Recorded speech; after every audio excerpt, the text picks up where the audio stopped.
Hey everybody, welcome back to Beat 'em Up Wrestling. This is episode 4 unofficially, right? We had the dark one or 0. This would be 4. The December 18, 2019 episode. Always with the dates, making it official.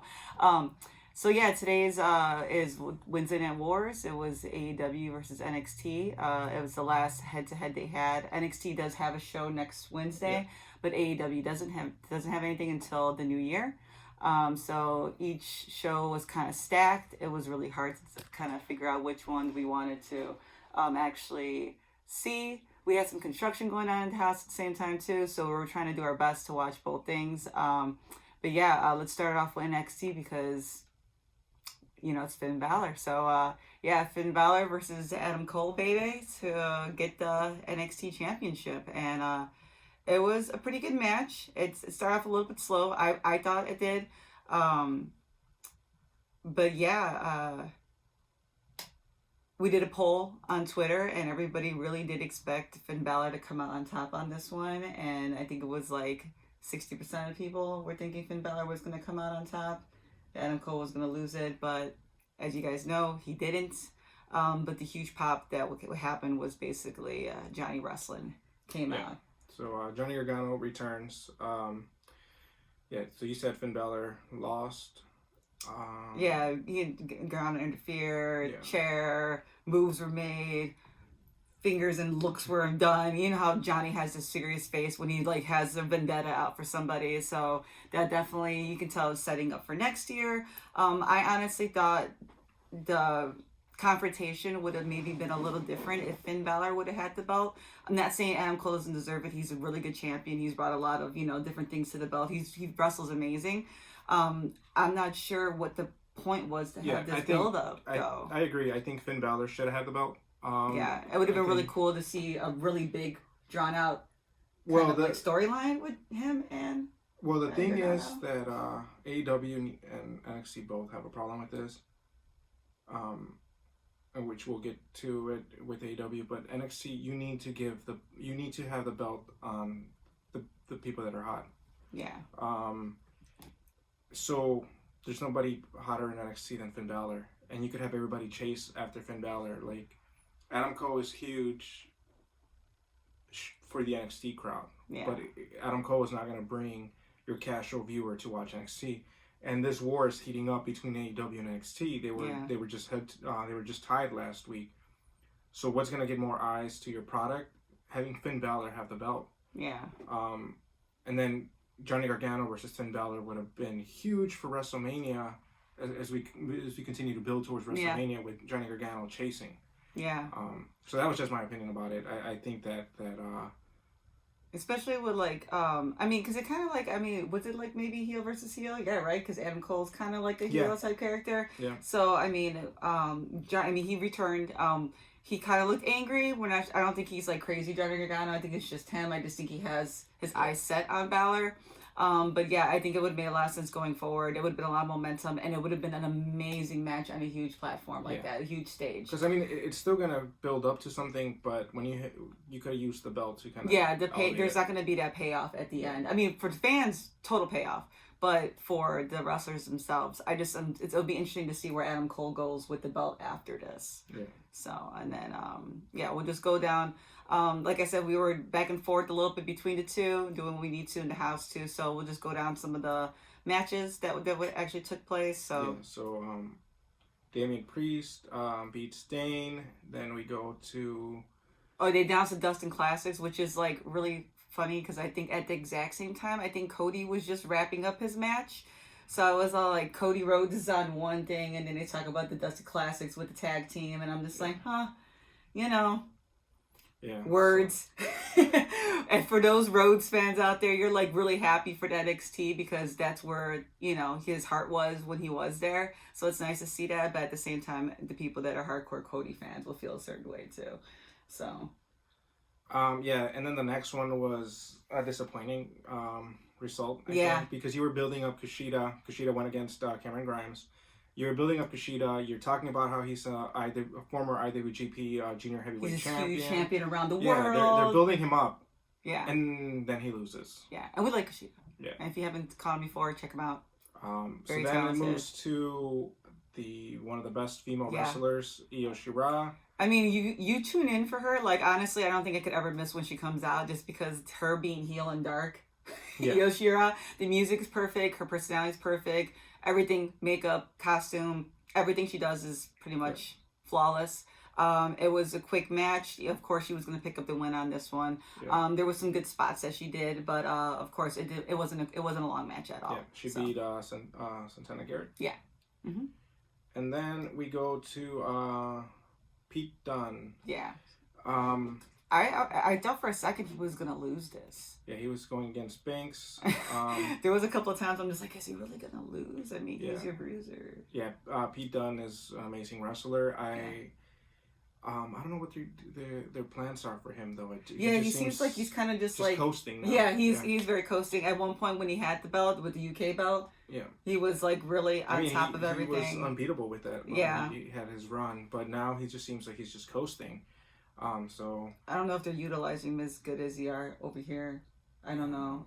Because when he first did that crossover, it was such a big thing. But I mean, look what they did to Walter. I know, they man. Walter here, so well, not necessarily the UK stars are not really coming over, because the next one will be the main event. Rhea Ripley versus Shayna Baszler, which was really good. I mean, it started off a little slow because we were watching it simultaneously, and it's like you had the Bucks going, against SCU, which are two amazing tag teams, and you see like spots, and they're not slowing down, and you see what Shayna does best. There's a lot of holds, a lot of grappling. Then my eyes kind of turned a little bit on sorry AEW, love you guys, but as Rhea, as Rhea started picking up momentum, and then I saw the interference of Shayna's girls, and I'm just like, I can't believe this is happening. I really thought they were gonna build this up, and then and then she gets into what's her lock called again? Can't think of it. God, I forgot what her lock is called. It's a clutch. That's the clutch that she does. And she knocks everybody else out. She got the Kyrie knocked out everybody knocked out. Her finishing. But man, Rhea looks so good. She was just fighting it, getting up, and the way she like grabbed the ref, it was like a really good match. And then she came up on top. At first, I was like, is it gonna be one of those episodes where Adam Cole keeps the belt? Everybody thought it was gonna change over. Is it gonna change over? But they did it, and so it's the Kirifuda clutch. Yeah. Thank you. Yeah. So I mean, but I thought there was a couple of times she played it off so well. There was such good chemistry between the two of them, and like she was like fading out, and you're just like, I don't know. She's definitely going to be a force to be reckoned with. I hope they keep her momentum when they ever bring her up, because... Well, I mean, there is no bringing up anymore. They said that they're all main rosters, and they're going to be using NXT's the same as the main roster. And in fact, they were talking about 2020 takeovers are done. Oh, I didn't even hear that. Yeah. So, because they're saying NXT's no longer trying to take over. So what the NXT pay-per-views will be Worlds Collide. They'll have NXT UK versus NXT America. They're trying to do NXT Japan, and they're trying to even, I think, rumors of NXT Mexico, which would just probably be a bunch of luchadors that they end up burying. Getting from different AAA or whatever it is. Yeah, or I mean CMLA. They always use the luchadors just to bury them to big guys, which is unfortunate. Yeah, they have a lot of talent. But anyways, back to this match. This match was great storytelling, because, like I said, it started off slow, and at first you're kind of like not sure where it's going, and then as it starts building, they start telling this amazing storyline. Like this is classic wrestling at its best, where you have the babyface overcoming the heel. At one point, the ref gets knocked out, and Ripley has... They're counting past 3, 4, 5. The crowd's going crazy. I mean, the crowd loves her. And then she gets hit with a chair. You think that's it. And nope, Rhea Ripley kicks out. Then she gets put in the Kirifuda clutch. And as she starts fading away, all of a sudden, she just grabs onto the ref's shirt. The crowd starts going crazy at this point. Like, you start seeing this momentum swing. You start seeing classic Hulk Hogan 1980s. She starts hulking out, and amazing. She did kind of hulk out. It was just an amazing storyline, and it was Rhea Ripley's bigger than Becky, in my opinion, right now. They're using the women in NXT the best. And the one thing that I appreciate is that no guys interfered. There was no party of Roman Reigns and Baron Corbin on the side of the ring. The girl won the match. She had the belt. Everybody in the NXT crowd went crazy. She soaked in the glory. The locker room came out. The locker room came out. I mean, I thought the bet was gonna go down. There were so many people in there. I mean, I can't even imagine the top pounds that was going on inside that ring. But yeah, no, she deserved it. She deserved the spotlight. But NXT is really good at doing that, though, keeping the spotlight on their wrestlers. And I mean, God, just bring that up to the main roster. Don't take away from an amazing match, that. And I mean, as we all know, the Kyrie and Asuka match was pretty difficult. It had some bad bumps. And so for knowing that, the crowd was kind of feeding and people at home were talking about all over social media that there was a lot of things. Kyrie looked so bad in some of the parts because she looked so injured. She was concussed. Yeah. If you guys go to our website, there's an article on it. Beat 'em up on WP.com. So them getting to the point where they end the match, it's like they should have just gave them a little moment, It's, I mean, especially when you build up Becky and Charlotte not liking each other, but that's. Yeah. But hey, we get a cage match on Friday. Yeah, so I guess we'll be back to talk about that, and hopefully Kyrie's doing better. So. But yeah, so that's NXT. Great way for NXT to end this weekly episodic war against AEW. I mean, they started off with a big match. It kind of slowed down in the middle, but this was the perfect way to end it. So now we're going to move over to AEW. Which started off the night with the Lucha Bros and Kenny Omega and Hangman Page. Once again, incredible chemistry. When this was going simultaneously with Finn Balor and Adam Cole, there was a lot of, what WWE or NXT, whatever, same brand, does a lot. It's a lot of stopping, loss of momentum, and then when you look over, it's just the Lucha Bros. And I mean, a lot of people say Kenny doesn't look too good sometimes when he does tag matches. I thought it was good. I thought Hangman looked great in this match too.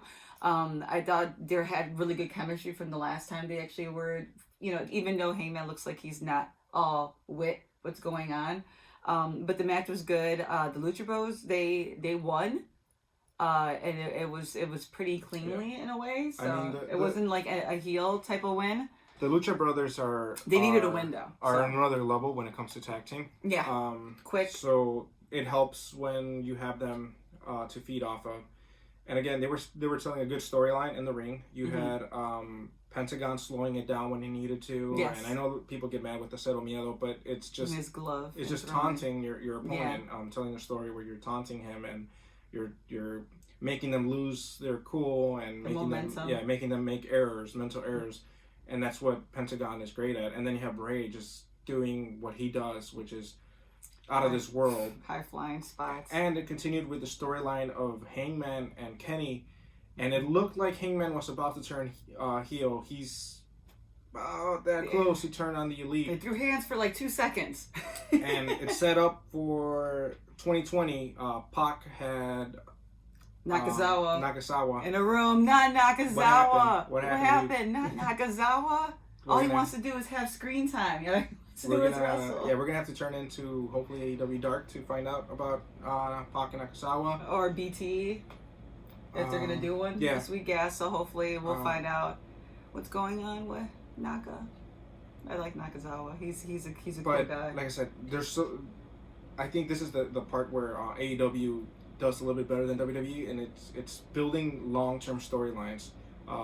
Pac has been planting the seed that he wants a rematch with Kenny, the rubber match, because they both won one. Yeah. He told them last week that he wasn't going to be responsible for what he was going to do this week. I wonder if it's going to be a build-up to Revolution.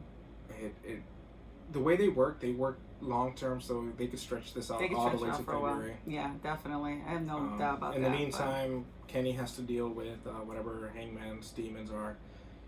So, and then, right? Yeah. Good. Next match was Cody and Darby Allin against the Butcher, the Blade. Coming out with them was the Bunny. And I don't know how to feel about that. There was a little bit of people were saying that, there's a relationship with MJF and them. I'm a little worried because they lost the Butcher, the Blade. I felt like maybe it was a little too soon. I'm not really sure. I mean, like, there was great spots. Darby Allin is amazing. As you can tell, like, Cody already had a match with him prior, and he's a really good athlete. He's so young. That coffin drop he does is amazing. I like the Butcher, the Blade, and the Bunny. They won me over last week.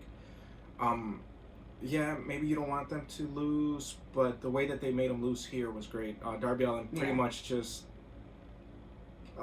threw himself, threw all precaution out, because he knew that if he and Cody won, he would have another match with Cody.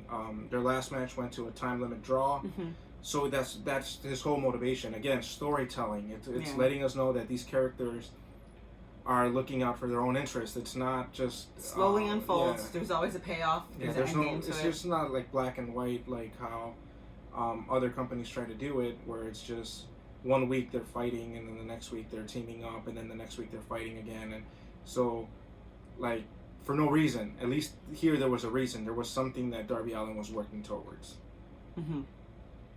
And this one was kind of just like a squash match a little bit, but yeah, because Awesome Kong needs it. So Awesome Kong came out, of course, with Brandy doing the Nightmare Collective.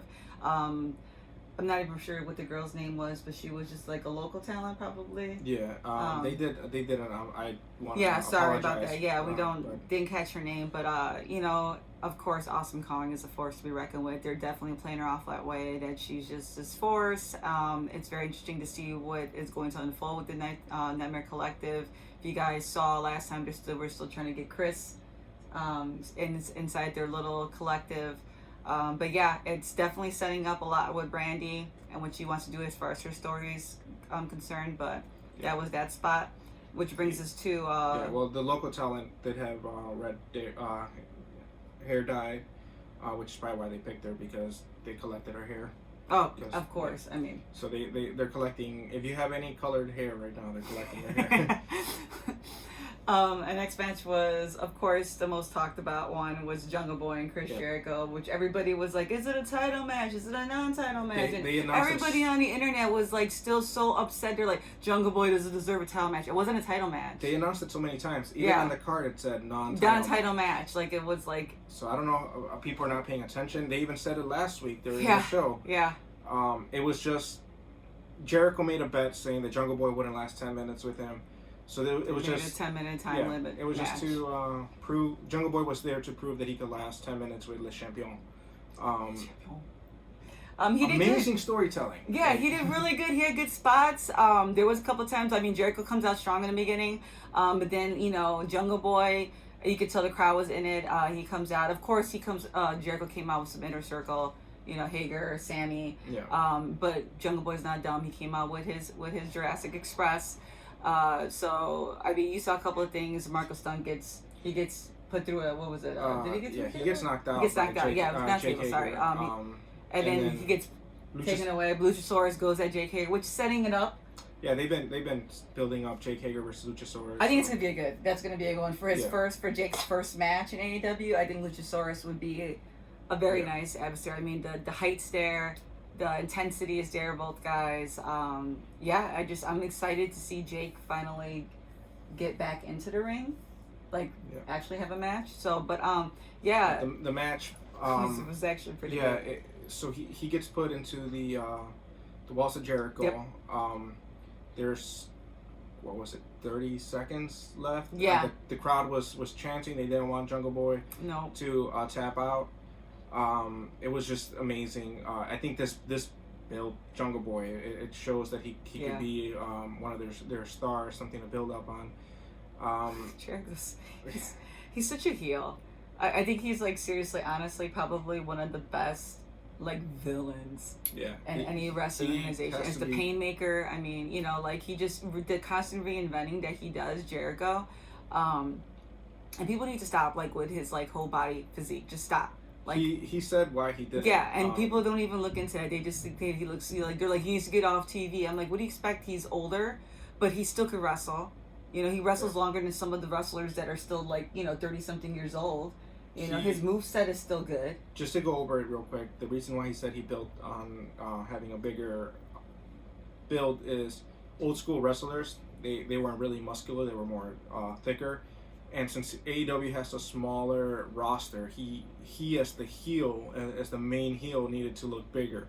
So he gained extra weight. And today it looked really clear. Like when Jungle Boy would grab his leg, Jungle Boy looked really small. And Jungle Boy's not small. If you ever been to a live event, I mean, he's pretty tall. He's pretty good size, and he's ripped. Yeah. He's a little guy, but he's not little. You know, so but yeah. AEW standards, he's average size. He's average size, yeah. But yeah, it was a good match. Definitely one to get. Jericho does his big, grabs Justin Roberts when the time limit was done. Like, he did a whole bit. It's worth watching going back because he's legit a child sometimes. Yeah. It ended in a draw because Jungle Boy lasted the 10 minutes. Yeah. It goes to the next one, which was Chris Statlander going against Britt Baker for the #1 contender spot for the Women's World Championship, and Chris Statlander is amazing. Yes. She's really good. She's made everybody she's wrestled with look amazing. She won. Yeah, so she defeats Britt Baker. Nothing against Britt Baker. She's seriously she's a good athlete too. But I don't know.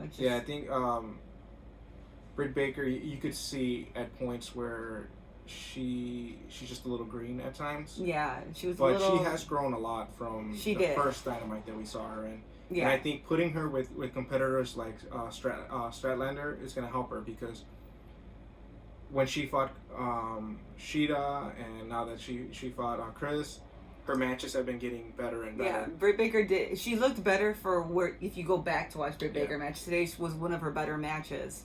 But you can still see that Chris is a little bit more, more polished as far as that's the better word. I think they've wrestled for the same amount of time, but when you're a dentist, you have to still do dentistry. Do your thing, When you're just a full-time wrestler, that's what you're dedicating yourself. Yeah. So I think Statlander needs to win the belt. Yeah. So I love her. She's January so good. 1st, they come back, and the women's belt is on the line. She is gonna get it.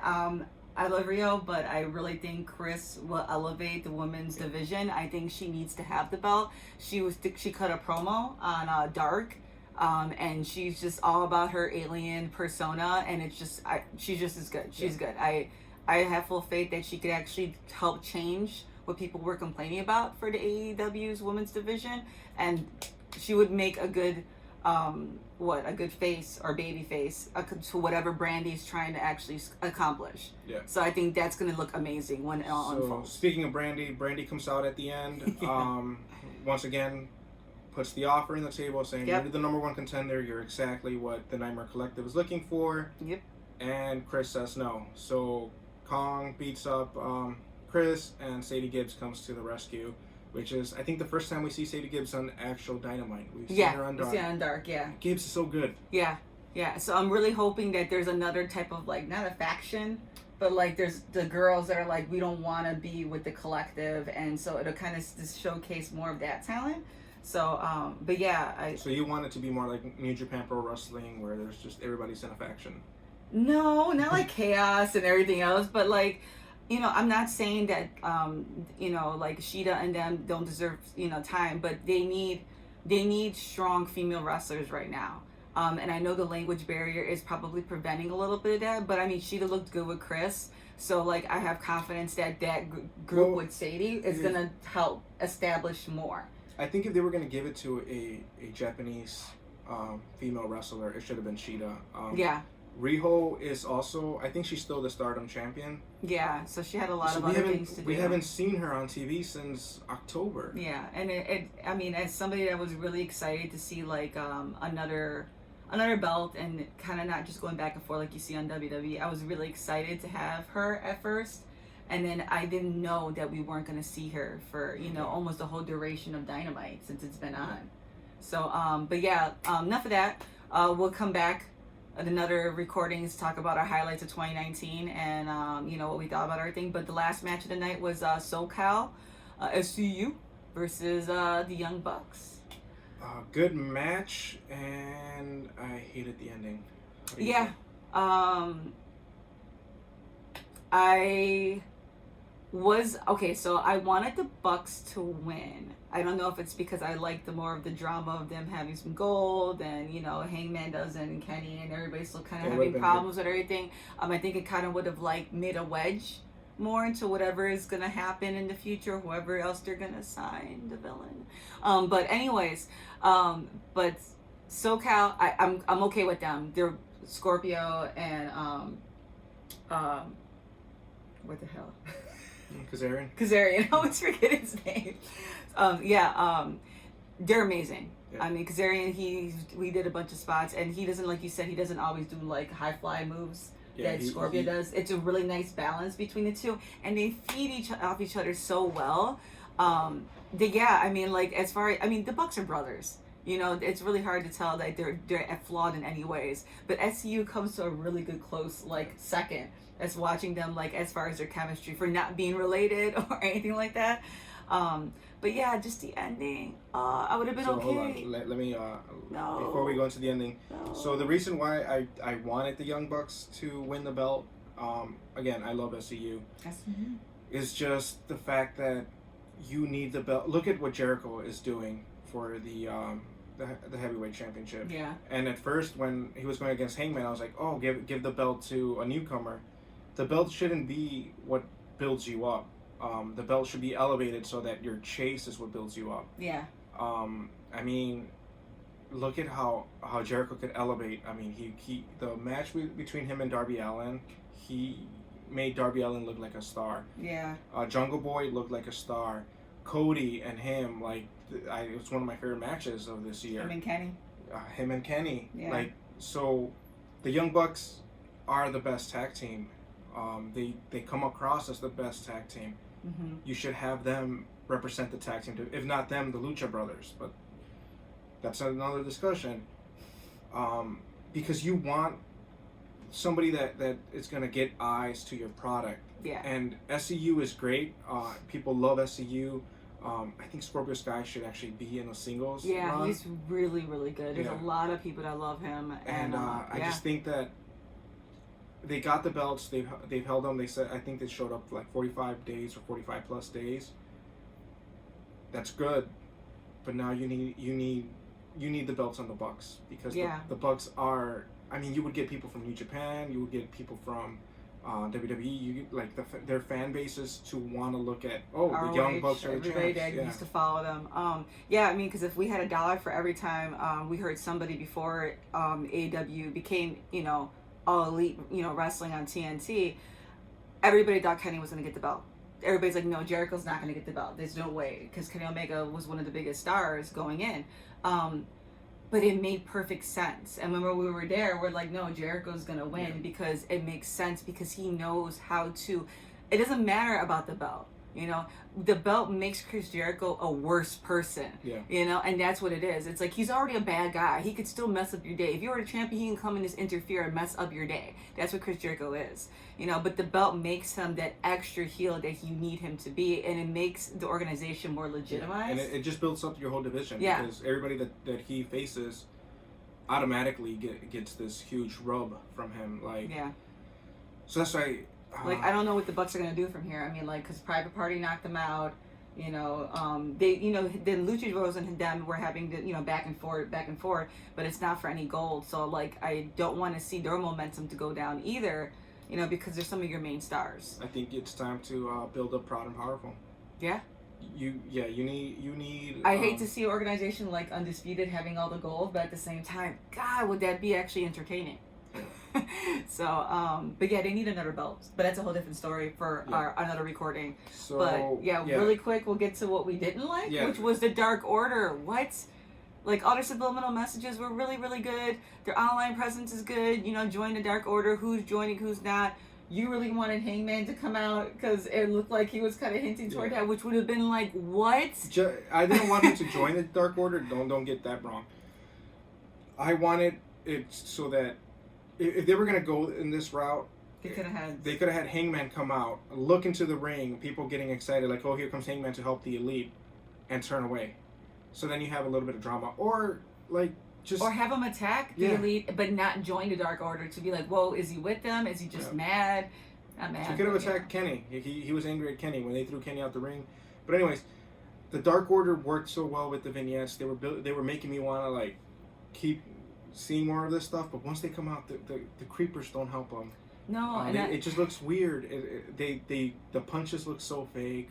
The gouging of the eyes looks. I don't know. It just, when you compare how the last image of AEW was Evo Uno, which is, he's really good when he wrestles, and Stu Grayson, which both of them are really good, sitting on a throne of creepers, attacking the Young Bucks, who are not even the champions. So if you would have given the belts to the Young Bucks and all of a sudden the Dark Order attacked them, okay, we now we see a storyline build. You have SCU outside the ring. They got beat up, but they're not even focusing on them. No, it was a little misplaced. Yeah. Their actions. And you could tell the audience felt flat after that. Like, and if you like side by side again, we were doing it, and then Shayna Baszler loses. Yeah. So, I mean, clearly, if you were watching this match and you were like, oh my God, the Bucks lost, and you wanted to switch over, you know, or you're holding on to see what's going to happen afterwards, and you saw the Dark Order, I'm sorry, I would have switched so quickly to NXT to see if I would have missed anything. And I hate to say that, you know, I'm not saying I'm like a total AEW fan, but I mean, I want the best for them. I like healthy competition. I want them to learn from these things, but I don't think this was the best thing to do. Yeah, they have a lot of online presence. People are still, you know, Evil Uno just, you know, was like, did the evil eye on Twitter. People are just like, you know, join the Dark Order, and they're building it in, but I don't know what it's going to take to make this work. It was weird in Chicago when they first came out. It was weird when AEW first aired, and it's still weird at the end of the year, so I don't know. What's going to help it is get rid of the creepers. Or have them and have the wrestlers that are joining the Dark Order, like those established wrestlers from SCU start following the cult. The creepers are over the top. To me, it looks so cartoony. So if I'm a casual person flipping through channels and I see these people that look like they're wearing gimp masks crawling and weird stuff. Attacking, like their attacks look so fake. Like it just looked bad. Like I'm not trying to. I love AEW. Yeah, like I'm saying, like my roll up looked bad, but it's like on par with how bad some of their. Yeah, it's just or they do this. Yeah, you're it's like you're not. You're like. Yeah. You know, like come on, it's like, you know, like you said, it made sense for the two wrestlers. What's his name, Matt? I'm so sorry. So sorry. You guys do matter. You know, your whole bit, you guys going into it actually build it up. Yeah, and they were actually. But they should have done that. Like they didn't need the mask, or maybe I don't know. Maybe it was something else, some sort of like thing, not like a chokehold. I don't know what I'm doing with that. Or if they're gonna have the mask, then fine, have them with the mask. But don't do this whole creeper crawling, making crazy eyes, because. You look like a cartoon. Yeah, or make them this strong and like, did you just see? I don't know if you guys noticed, there was one tall guy in the back that looked very statuesque. Not saying they all had to do this, but he looked very dominant. But that was Christopher Daniels. And the guy, no, it wasn't. Yeah, he took his mask off. No, at the last part when they faded, he's on the throne. Okay, there was a dude in the back. Tall as hell. I have to look at it. Yeah, he tall as hell. And I'm just like, who's that guy? Because I'm like, that guy doesn't look like the rest of the guys. He looks like a wrestler. So I'm like, I don't know if that's just somebody, you know, a filler, the guy that fills in, you know. But if they all came in, or like, you know, Dark Order comes out and the wrestlers are trying to like see what's going on. You see one creeper come out and he grabs them. But have dominancy. You know what I mean? Like, show your dominance. Show that you're, you know, a crazed cult. Not like you're just, I don't know, some like storyline that kids make up. You know, it didn't sell, and it makes me so mad. This is the last thing that you're gonna remember, and you know, I mean, it's not like they're gonna be gone for a while. They're just gonna they won't have an episode next week. They'll have an episode in 2 weeks. But I'm cheering for AEW because I don't want it to be a monopoly. We've been through the WWE monopoly before. Yeah. And it's just, you had such a, like, for me throughout the night they were winning. But when it comes to the main event, like NXT just knocked it out the park. Yeah, it did. It really did. Yeah, I mean, they both have really good cards, and you know, there's some highlights to both channels. But when it comes to, you know, how it ended, it's the last taste you get. It's and usually AEW's been really good at how they've been ending their shows. It's just But isn't this like the second or third time they had Dark Order, or was like is it the second time? Right in the beginning they had them close out too, and that was still weird. And like I know they're trying, and I know this tag team is trying, but I hope they, like you said, maybe it's just the changing of the creepers. Yeah, do them a favor, because Stu and Evil Uno are really good wrestlers. Yeah. Do them a favor. Like you said, either get stronger looking creepers or get rid of the creeper gimmick. Just make it look like they're impenetrable. Make it look like the Evil Uno and what's his name? Stu Grayson. Yeah, sorry. Grayson. They look like they're you can't get to them. You know what I mean? So make the creepers like their shield, their their force field. So they make them look strong. Have them hold them down, and then when they come up to them, they're beating them with the help of the creepers, but not because the creepers are doing it. Yeah. So like, because I mean, like you said, they just crawl around. It's just like. Yeah, I know. Okay, Star Wars comes out tomorrow, so it's kind of like they made the drones look so stupid in the prequels, and they're so really dumb. Like, especially if you watch the cartoons, that you're kind of like, this is a joke. Like, they're not really a threat. That's how I feel with the creepers. They're a joke, and they're not really a threat. It's almost like stormtroopers who can't shoot straight. You're like, how did you use these guys to actually throw over anybody if they can't shoot? So yeah, it's just it's like it's one of those running jokes. It's like, how are they supposed to be a cult if their cult people can't really do anything? Yeah. So I want them to do something. I want them to look fearful, and I don't know if that's maybe changing their mask not to look like Evil Unos. Maybe do something different with that too. But yeah, or like you said, maybe they don't have to wear masks, which makes them more dangerous. Maybe. There's some sigil or something that they have, and you're like, what's that in their hand? Oh my God, he's with the Dark Order. Make it a little more mysterious. Don't give it away to everybody's with the Dark Order, So, if you watch The Watchmen, not saying like they're not like some like racist cult, but like they have these signals and they have these things that are like subliminal, and that's what you guys are kind of going for with the join the Dark Order. You're tired of losing, have it some sort of thing like that. It's just, I mean. Make a superhero if you're gonna make them villains. Yep. All right. Well. Sorry about that. We're just really mad at how it ended. So that ramble is over, and the last AEW of 2019 is over. Dark. Wait, isn't Dark gonna be next week? I don't know if they announced anything. I don't know if they did. I know that AEW Dynamite. This is the last one. Somebody mentioned a Dark episode. I think I don't know. Somebody mentioned it. But we'll be back though. Keep up with their Twitter to find out. So we'll hopefully be back with something for SmackDown on Friday, and then we'll be talking about our highlights of 2019. You'll get to know us a little bit more during the break of AEW too, and then thank you guys for stopping in again, and make comments, share, go to Beat 'em Up Wrestling. WP. beatemupwp.com. Our website is going.